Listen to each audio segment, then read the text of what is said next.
I had just finished my shower. A strange man stood in front of me staring. I am blind, though I can't see. I am more than familiar with my home's layout. I walked into the kitchen. I had no idea my husband was slumped in a pool of blood. Then I turned and went back to the living room. Just as I took a step away, I suddenly slipped. I reached out, confused. My hand felt something cold and sticky. It wasn't water. I froze in that moment. I confirmed it was my husband. He still had a kitchen knife clenched in his hand. I broke down and screamed. I struggled to get up. I tried to call the police, but I bumped into someone the moment I turned. I backed away in panic in that instant. I understood. The person in front of me was the killer. He said nothing. He just tossed things around like he was toying with me. I took a chance and ran into a room. I locked the door. I felt for my laptop. Write email to Blake.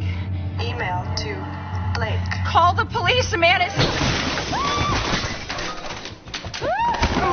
He easily overpowered me. He tied me to the bed. He started rubbing my leg in a creepy way. My whole body shook. I forced down the nausea. I pretended I was cold. I said I needed a shirt. He loosened my bonds as expected. The moment he left to make a call, I put on 2 more shirts. I secretly slipped the camera behind me. When he returned,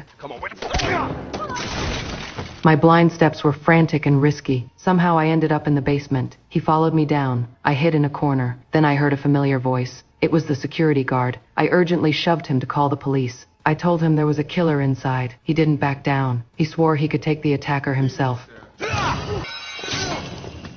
I realized I was exposed. I couldn't stay. I seized a chance and fled the basement. I felt along the wire mesh as I went. I followed the sounds and burst up onto the street. I begged a passerby for help in despair. A cop appeared at that moment. The attacker was forced to hold back for now. The officer called for backup right away. He said they'd escort me home. But while we waited for the elevator... Sarah? It's him. It's him. I know.